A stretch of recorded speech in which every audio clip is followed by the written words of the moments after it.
Nous avons plaisir d'accueillir maintenant le docteur Ljubomir Mihailović, diplômé de l'Institut d'études politiques de Paris. Dr Mihailović est docteur en sciences économiques, thèse soutenue à Paris Panthéon-Sorbonne, où il a enseigné comme chargé de cours puis professeur. Il a mené une brillante carrière de 33 ans dans un grand groupe industriel français et il a publié 3 ouvrages sur les grands problèmes énergétiques mondiaux, mais c'est surtout son œuvre de traducteur et d'historien qui nous intéresse aujourd'hui. Le docteur Mihailović a consacré sa retraite à faire connaître au public francophone les trésors de la spiritualité et de la culture orthodoxe serbe. Il a traduit de nombreux ouvrages d'auteurs serbes, notamment de Saint Nicolas Velimirović, Saint Justin Popović, dont Les vies des saints serbes, de Starec Tadej, Le moine Mitrophane du Mont Athos, ainsi que des œuvres historiques et littéraires importantes. Il a également organisé avec le père Jovan Milanović et traduit en français le guide des monastères de l'Église orthodoxe serbe.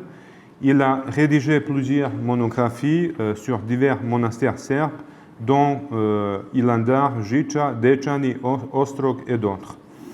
Il nous parlera aujourd'hui de Saint Sava, témoin du Christ et premier archevêque serbe, nous permettant ainsi de mieux comprendre la double dimension de sa personnalité, celle du moine et de pasteur, du contemplatif et de l'organisateur de l'Église orthodoxe serbe. Monsieur Mihailović, la parole est à vous. Merci beaucoup. Je me permettrai d'abord de rappeler une anecdote que j'ai vécue personnellement pour introduire le sujet. Il y a 3 ans, une jeune fille très diplômée, je crois qu'elle était diplômée de l'école polytechnique ou quelque chose comme ça, venait de passer un mois à Belgrade, un mois. Et elle me téléphone en me disant « Je voudrais vous voir parce que j'ai encore quelques petites questions à poser. » Je la rencontre et elle me dit « Écoutez, j'ai bien compris la problématique serbe. J'ai environ 200 fiches sur divers sujets économiques, financiers, démographiques, géographiques, etc. Mais j'ai quand même, en regardant mes notes, je m'aperçois que plusieurs de mes interlocuteurs m'ont parlé de Saint Sava. Alors, comment expliquez-vous ça? Je pense qu'il fallait être direct. Et je lui ai dit, vous savez, mademoiselle, je crois que c'est très simple.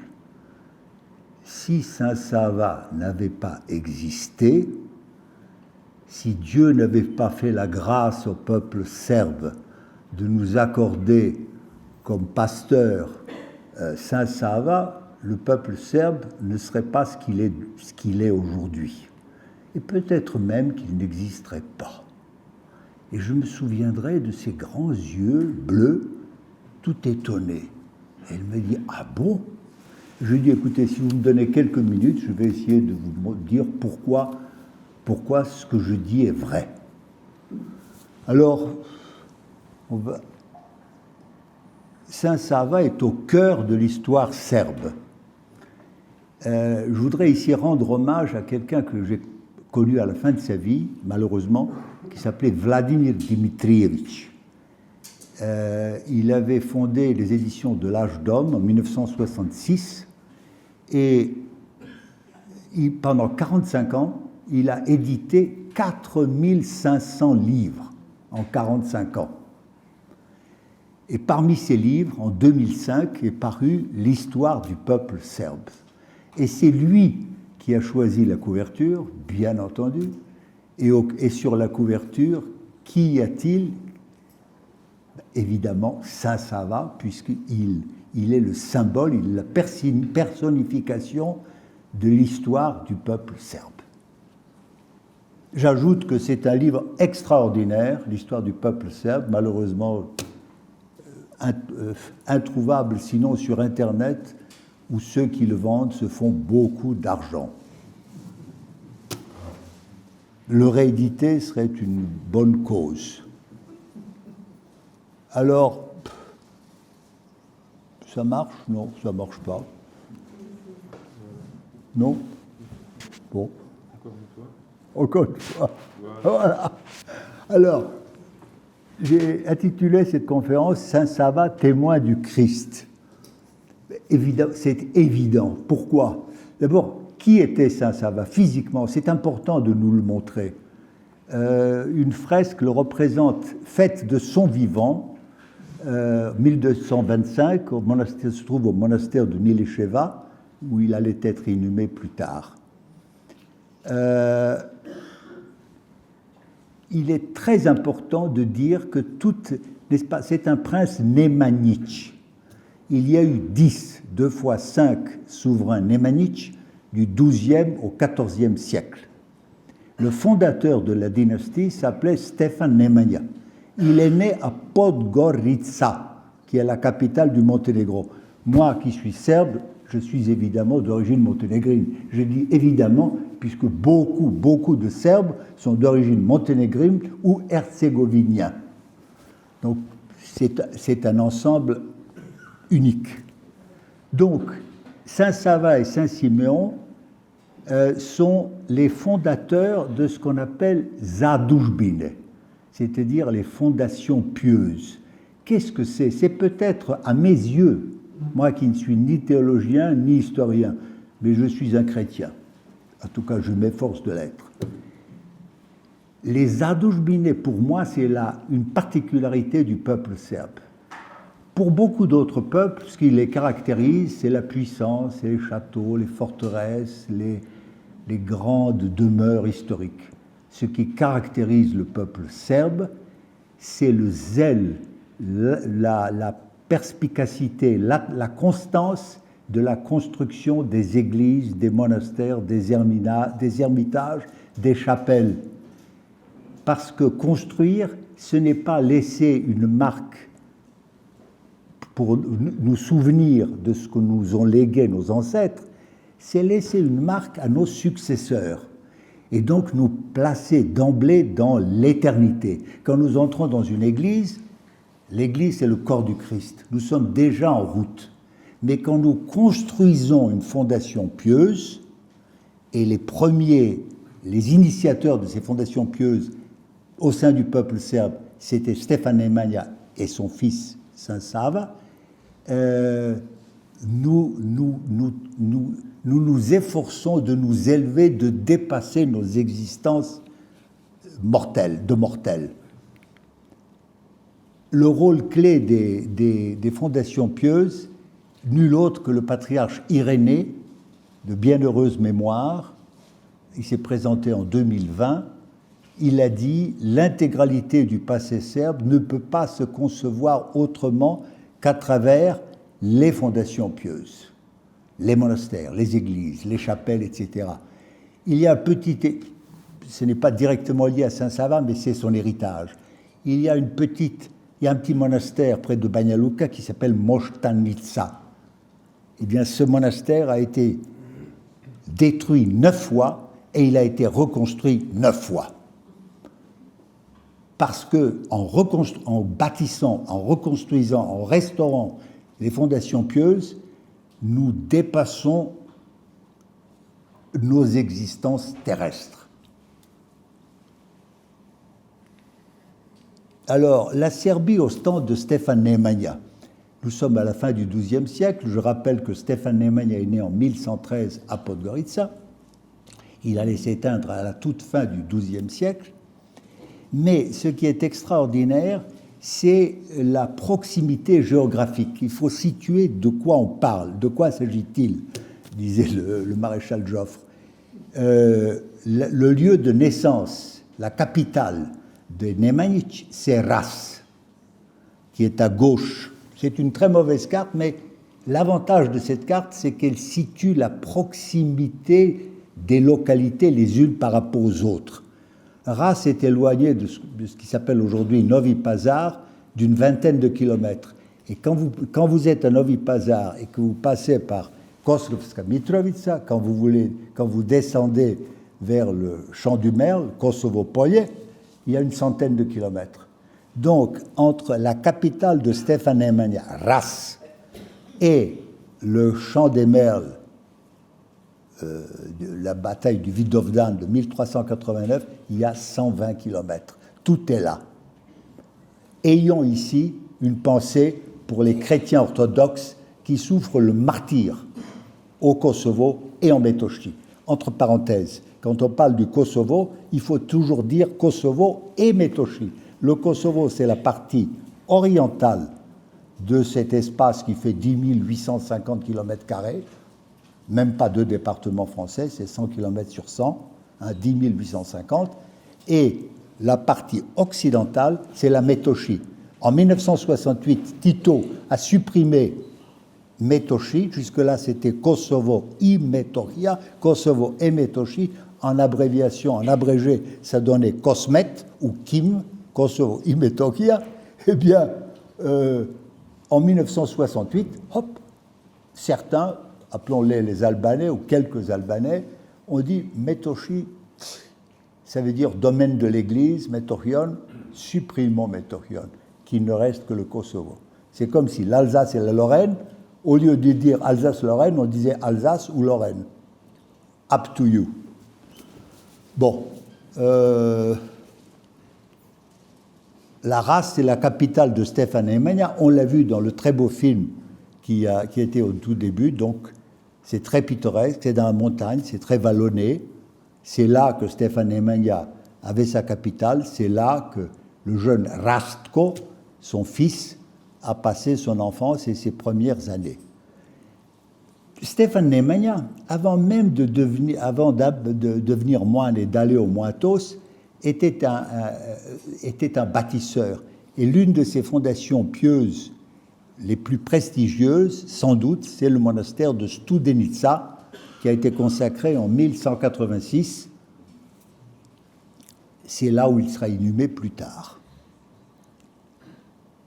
La jeunesse du prince Rastko, eh bien, je me suis inspiré bien sûr de Saint Nicolas Velimirovic, dont j'ai traduit un certain nombre d'ouvrages, toujours avec une émotion extraordinaire. Il disait que, je passe à l'essentiel, il aimait les livres, il était avec les autres tout en étant ailleurs, il ne riait jamais, mais il était toujours souriant. C'est ça la jeunesse de Rastko. Et ce qui le caractérise, c'est l'étude des livres, l'étude de la pensée, essayer d'aller au-delà, de connaître le mystère, de s'approcher. Bon. Et il n'est nullement étonnant que comment Rastko est devenu le moine Sava. Eh bien, tout simplement, un jour, il y a beaucoup de moines de la Sainte Montagne qui venaient à Ras, la capitale de Stefan Nemanja, demander la miséricorde, puisqu'ils savaient que Stefan Nemanja était un monarque chrétien très généreux, très à l'écoute. Ils ont demandé des dons et ils ont raconté autour d'eux, à ceux qui voulaient les entendre, il y en avait beaucoup, ce qu'était la Sainte Montagne, c'est-à-dire le jardin de la Mère de Dieu. Ce récit subjugue le jeune Rastko et il s'enfuit littéralement, accompagnant ces moines, notamment ce moine russe. Il s'enfuit sur la Sainte Montagne, il n'a que 17 ans.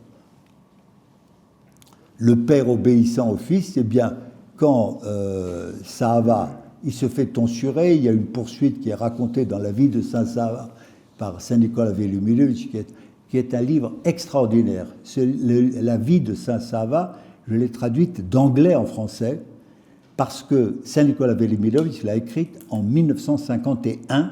C'est un livre d'adultes que les enfants peuvent lire. C'est magnifique. C'est un livre extraordinaire. Je me souviendrai toujours de l'évêque Lavrentiy, de bienheureuse mémoire. J'étais dans son monastère en Allemagne, près de Hanovre. Je travaillais encore, mais j'avais profité d'une escapade professionnelle pour faire un détour fugitif au monastère. Et il m'a pris sous son aile, sous sa protection. Et regardant sa bibliothèque, il a pris un livre qui manifestement était lu, c'était The Life of Saint Sava en anglais, et il me dit, je vous l'offre. Je vous l'offre, et peut-être que vous le traduirez. Naturellement, je l'ai traduit. Et donc,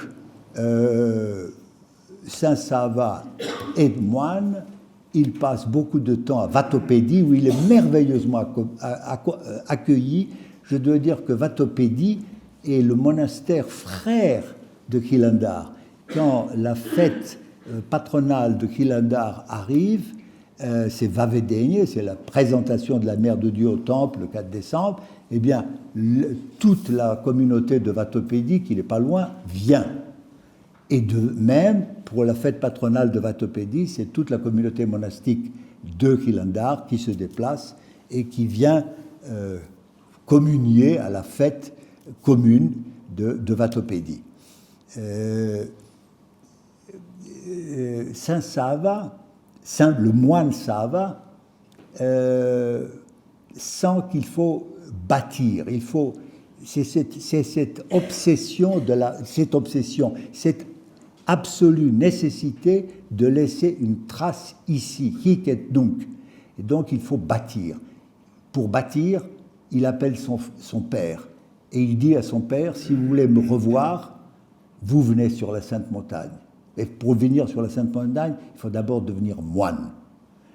Vous venez sur la Sainte Montagne et nous bâtirons ensemble. Stéphane Nemanja, qui était un monarque puissant, un homme important. Il y a la fameuse rencontre avec Frédéric Barberousse qui passait par Niche. Frédéric Barberousse signe le communiqué commun, il fait une croix. Stéphane Nemanja signe. Donc il arrive sur la Sainte... Il se fait tonsurer en 1196. Sa femme devient elle aussi moniale et il rejoint en 1196 la Sainte Montagne. En 1197, la Sainte Montagne, le père obéit au fils. Et le père, devenu moine, sous le nom de Siméon. Et arrivé en 1197 sur la Sainte Montagne, Siméon est un homme âgé, mais le père lui donne une énergie nouvelle, l'énergie de bâtir. Ils vont faire ce que Nemanja a fait à Studenica, on a vu tout à l'heure, sa fondation pieuse, ils vont le faire en plus grand à Khilandar. Saint Sava va à Constantinople, obtient l'autorisation de construire un monastère à Khilandar, et voilà ce que c'est aujourd'hui. C'est l'un des 4-5 grands monastères sur les 20 principaux de la Sainte Montagne. Il a été consacré en 1199. J'y suis allé à 3 reprises. Quand on est à Khilandar, quand on est sur la Sainte Montagne, et pour un Serbe, quand on est à Khilandar, on n'est plus sur terre, on n'est pas loin du royaume céleste. On est déjà dans le royaume. Et on pense que c'est le royaume céleste. En tout cas, tous ceux qui y sont allés ont été accueillis comme s'ils étaient des frères et qu'on les connaissait depuis toujours. Je me souviendrai ici d'un moine qui est un viticulteur, un petit bonhomme courbé qui s'appelait Kirilo, qui était le confesseur de tous les moines, de toute la communauté, et qui est un homme extraordinaire. Khilandar, c'est l'église principale. Il y a 3 églises qui se suivent, les unes suivant les autres. Tous les Némanites ont contribué à restaurer, renouveler, embellir Khilandar.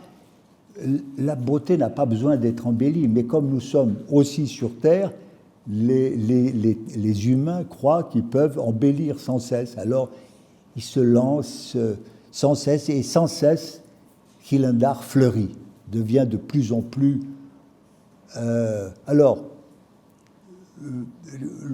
Après un jour, en 1199, février 1199, Siméon, l'ancien Stéphane Nemanja, meurt, et ce qui est extraordinaire, oui, c'est ça. Ce qui est extraordinaire, c'est que quand il meurt, Sahava laisse passer un temps, laisse passer l'année, une année, et au bout d'un an, il sent que quelque chose va arriver. Il prie avec intensité. Sahava prie le Créateur pour qu'il se produise quelque chose qui dépasse nos pauvres existences. Et pour l'année, les services de l'année marquant un an après le trépas de Siméon, Sahava appelle tous les principaux higoumènes des grands monastères de la Sainte Montagne. Ils viennent tous et il leur dit, vous allez prier dans l'église, mais moi, j'irai dans la tour. J'irai prier de mon côté. Et puis vous m'appellerez s'il se passe quelque chose. Une nuit se passe, et à l'aube, mais l'aube n'était pas encore arrivée, il entend dans la cour de Khilandar un branle-bas, des cris. Qu'est-ce qui se passe? Il descend, on l'appelle, il dit, mais viens voir, viens voir, viens voir. Et Dieu avait reconnu un de ses saints. Du sarcophage de Saint-Siméon s'écoulait une myrrhe en flot très, très, très abondant, dont l'arôme bienfaisant inondait toute la cour qui est très grande du monastère. Un saint venait d'être reconnu par Dieu. Voilà.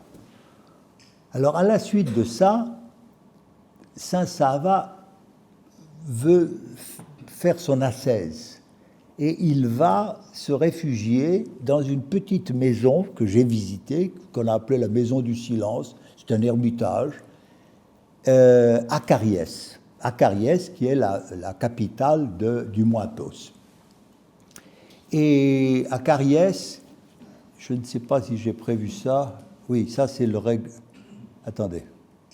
Oui, à Cariès, j'ai vu, il y a une chapelle, bien entendu, et il y a un petit espace où Sahava s'allongeait, mais il ne pouvait pas s'allonger de tout son long.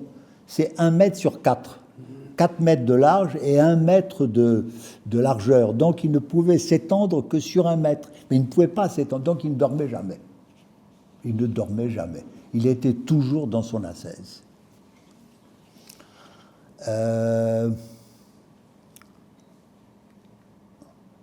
Il établit un règlement intérieur de la maison du silence qui existe aujourd'hui. Aujourd'hui encore, il y a 1 ou 2 moines de Khilandar qui sont en permanence dans sa maison du silence et qui observent scrupuleusement ce règlement intérieur de cet ermitage qui est extraordinairement sévère. Extraordinairement sévère. Alors, ça, c'est la paniquide à la mémoire de Siméon, c'est la révélation d'un saint. Ce que vous voyez là, mais vous le voyez derrière, c'est ça. Mais je ne peux pas me tourner. La myrrhe, plutôt, du sarcophage, non seulement 1 an après, lors de la célébration qui a marqué l'année suivant le trépas de Siméon, il y a eu la myrrhe qui a envahi l'église et la cour. Mais en plus, sortant du sarcophage, que l'on voit ici au fond, il y a la vigne miraculeuse qui sort encore aujourd'hui, qui perce le mur, vous allez voir, et de l'autre côté, si vous voulez, quand on revient, vous avez le sarcophage contre le mur, et quand vous sortez dans la cour, vous avez la vigne qui sort du sarcophage, et elle sort du sarcophage et elle donne du raisin chaque année. Et que font les moines de Khilandar? Eh bien, ils recueillent très pieusement les grains un par un, ils y joignent des prières et ils les envoient à toutes les femmes infertiles qui souhaiteraient suivre un cycle de prière en priant Saint-Siméon. Et très souvent, je ne connais pas les statistiques exactes, mais très souvent, elles deviennent fertiles. Voilà. Alors, retour de Saint-Siméon à Studenica, c'est en 1207.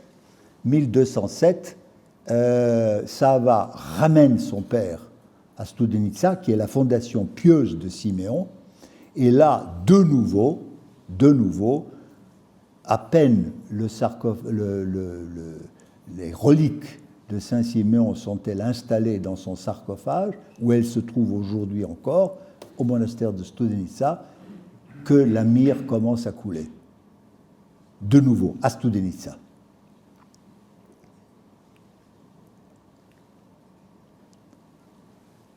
J'ai dit que j'ai commencé en insistant beaucoup sur le rôle des fondations pieuses. Le monastère de Jiča, qui se trouve à 170 km au sud de Belgrade, c'est la fondation pieuse de Sava et de son frère Stefan. Les dix Nemanjić avaient comme prénom un double prénom, dont l'un des deux prénoms était Stefan, comme la cathédrale grecque de la rue Georges Bizet. C'est ce que j'ai dit l'autre jour au métropolite Dimitrios, qui a eu la gentillesse de m'inviter. Donc, c'est la construction du monastère de Jiča. Alors, pour obtenir la construction de Jiča, évidemment, il faut réunir des fonds considérables. Toute la Serbie, j'allais dire, s'y met, recueille les fonds, et vraiment, ça devient une laure royale. C'est là que Sava couronne, en 1220, son frère Stefan, roi de Serbie, Stéphane le premier couronné, et ça ressemble un peu à Reims. Il y a 7 portes, c'est pour ça qu'on dit souvent Jiča aux 7 portes. Pourquoi? Parce qu'il y a 7 souverains Nemanjić qui ont été couronnés à Jiča. Et chaque fois que l'un d'eux était couronné, il passait par une porte nouvelle, et une fois qu'il était passé, on fermait la porte. Alors, l'Église orthodoxe serbe devient autocéphale en 1219, mais oui, parce que Sava, comme on l'a dit précédemment, avait compris que ce peuple qui était chrétien avait besoin d'être consolidé, conforté, encouragé, qu'il fallait lui montrer la beauté du Christ, Sava est témoin du Christ, dans leur propre langue. Donc il va à Nicée en 1219, et le patriarche et l'empereur voient ce simple hiéromoine, il n'est rien d'autre, arriver, et il obtient l'autocéphalie de l'Église orthodoxe serbe, dont il devient le premier archevêque, et comme l'empereur est là aussi, la Serbie en 1219 devient un État internationalement reconnu. Il n'y avait pas beaucoup d'États en Europe à l'époque.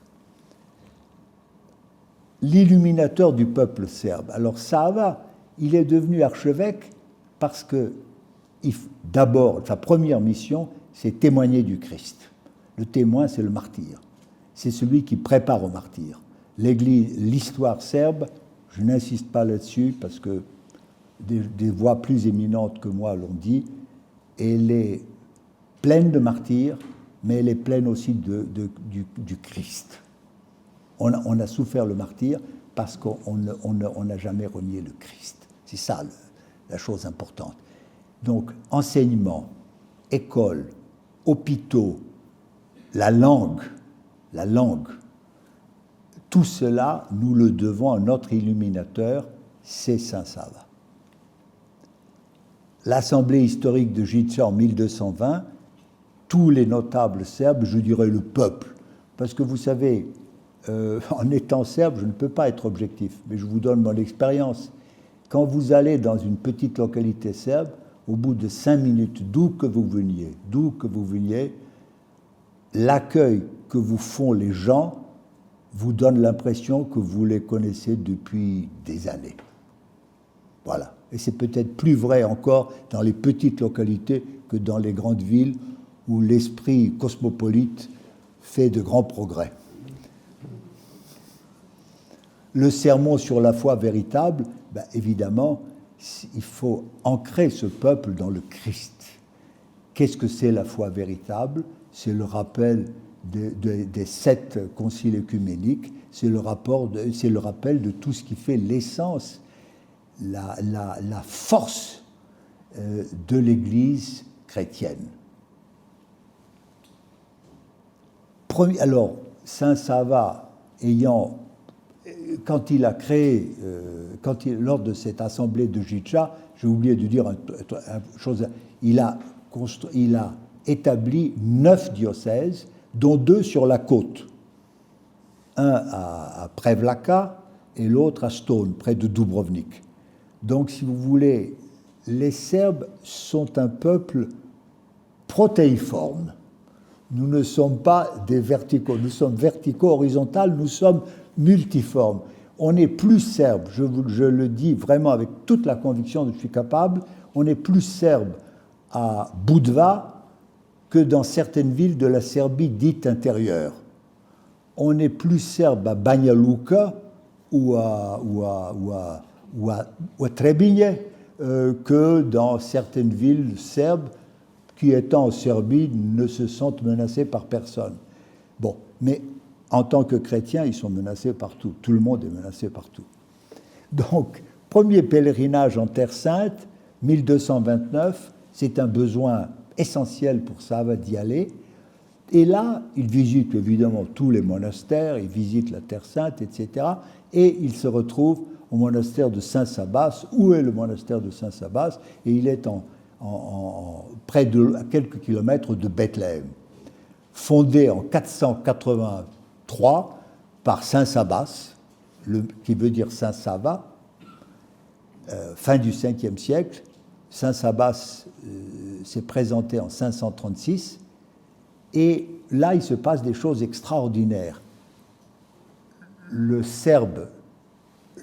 L'archevêque serbe entre, et le bâton pastoral de Saint Sabas, qui date du VIe siècle, tombe. Il tombe 3 fois, puisque Saint Sabas rentre 3 fois. Et là, quelqu'un s'est dit, mais il nous avait dit, il y a un écrit qui dit qu'un jour, dans un temps très lointain, viendra un prince venant d'un pays lointain qui portera le même nom que lui, et il faudra lui donner mon bâton. Et ce bâton, il lui a donné, le monastère a donné à Saint Sabas son bâton, et ainsi que 2 icônes, dont il va être question maintenant. Donc vous voyez, Saint Sabas, c'est vraiment dans le désert, c'est très sec. La seule source d'eau se trouve dans le monastère. Tout autour, c'est le désert. Et la pateritsa, c'est-à-dire le bâton du père de Saint Sabas, eh bien, moi j'ai pris cette photo. Je vous prie de bien vouloir excuser mon immodestie, mais en 2000, le 22 septembre 2000, j'étais avec l'évêque Luca et puis quelques autres. Où est le père Nicolas? Le père Nicolas n'est pas là. Bon. Il y avait Stevo, il y avait Rade, et c'était non pas dans la maison du silence, mais dans un autre ermitage, tout près de Cariès, pas à Cariès, tout près de Cariès, qui est gardé par 2 moines grecs. À l'époque, c'était un père et son fils. Et j'ai demandé, ou quelqu'un a dit à l'évêque Luca, ben, prenez le pateritsa et faites une photo, Et voilà, il a posé dans cette maison où on garde le bâton pastoral de Saint Sava, il a posé avec la pateritsa offerte par les moines du monastère Saint Sabas. Je vous ai dit que, outre la pateritsa, il y a 2 icônes miraculeuses, toutes les 2 évidemment, qui ont été offertes par le monastère de Saint Sabas. C'est l'icône de la très sainte Mère de Dieu aux 3 mains, qui a été peinte par Saint Jean Damascène au 8e siècle.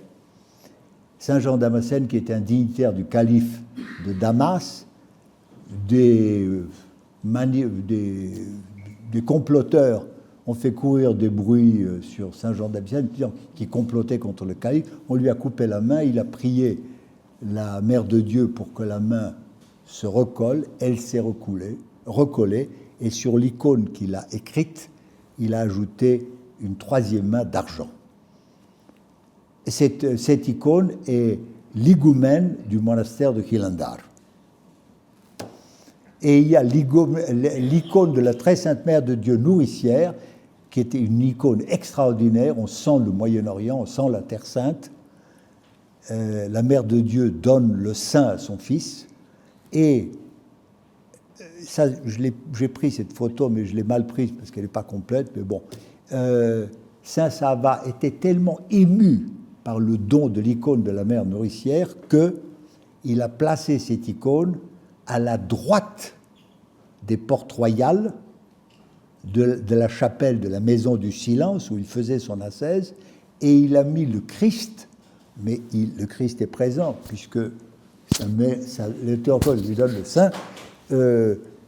Il a placé le Christ, qui est à droite normalement, il l'a placé à gauche, réservant la place de droite la plus éminente à la Mère de Dieu et à son Fils, la Mère de Dieu nourricière.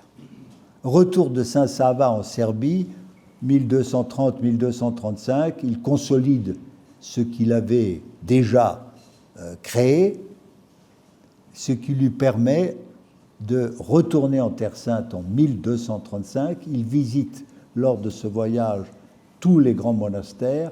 Il est reçu, on l'a dit, en Égypte par le sultan. Il va à Bagdad, il est reçu par le calife de Bagdad, il va même en Arménie. C'était un homme universel. Ce témoin du Christ ne faisait pas de différence. Partout, le Christ devait être présent, puisqu'il est présent, puisqu'il est à l'origine de tout. Donc, il rentre, il est fatigué après ce long voyage, et il meurt à Trnovo, en Bulgarie. Le souverain bulgare est très ému par le trépas de Saint Sava, ne veut pas se séparer de ses reliques, mais finalement, au bout d'un an, ces reliques sont ramenées, sont inhumées à Mileševa, qui se trouve à 270 km au sud-ouest de Belgrade, tout près du Monténégro. Voilà, c'est le monastère. Et malheureusement, en 1595, c'est-à-dire 360 ans après, on est sous Henri IV en France. On est à la fin des guerres de religion. Henri IV bâtit la France moderne, et chez nous, en Serbie, on brûle les reliques incorrompues d'un saint qu'on enlève de son sarcophage à Mileševa, qu'on transporte à Belgrade et qu'on brûle le 27 avril, c'est-à-dire le 10 mai 1595. Permanence de l'identité Saint-Sava serbe. Saint-Sava, au XVIIIe siècle, les Serbes ont eu deux décennies de liberté. Aussitôt, ils ont construit une petite église à Belgrade à la mémoire de Saint-Sava. Les Turcs arrivent, ils rasent. À la fin du XIXe siècle, on refait une petite église pour le 300e anniversaire du bûcher. Malheureusement, la guerre de 1914-1918 arrive, d'autres destructions. Et puis après la libération, en 1945, arrivent les communistes. Le patriarche Germain fera 85 demandes d'autorisation pour reprendre la construction de la grande église que l'on peut voir aujourd'hui, de la cathédrale, dont les fondations avaient été posées en 1939 et 40. 85. Un jour, finalement, la cathédrale voit le jour. Voici comme est à l'extérieur sous la neige et à l'intérieur dans sa splendeur. J'ai mis sur ce transparent, en petits caractères, pas qu'on ne le voit pas, mais je vais vous le traduire, le 15 avril 2019, lundi 15 avril 2019, c'est l'incendie de Notre-Dame. Notre-Dame brûle. Notre-Dame qui est contemporaine de Studenica. Vous savez quel est le premier pays au monde qui a donné 1 million d'euros pour la restauration de Notre-Dame, c'est la Serbie. Ça veut dire que la cathédrale, construire une église comme la cathédrale ne suffit pas. En tant que chrétiens, nous nous sentions solidaires de ce qui était arrivé à Paris. Et c'est la dernière slide, il me reste 2 minutes. Ce sont les funérailles du patriarche Paul. Devant la cathédrale Saint-Sava, un jeudi 19 novembre 2009. Pendant 4 jours, il est mort le dimanche précédent. Pendant 4 jours, il a fait beau comme au printemps. Un peu froid, mais très beau. Pas un nuage dans le ciel. J'en étais témoin. Dans la foule, peut-être 600 000, 800 000, 1 million de personnes, peu importe. Il y avait un silence. Il y avait une bonne humeur, parce qu'un saint était né. Il n'est pas canonisé. Peut-être je pense qu'il le sera, inévitablement. Mais le peuple l'avait reconnu. Et cette image montre la communion collective autour de Saint-Sava. De Saint-Sava au patriarche Paul et à ceux aujourd'hui dont nous sommes les héritiers et ceux qui nous suivront. Il y en a quelques-uns dans la salle, des jeunes, parmi les plus jeunes. Eh bien, l'histoire, l'histoire future, c'est eux qui l'écriront. Je vous remercie de votre attention.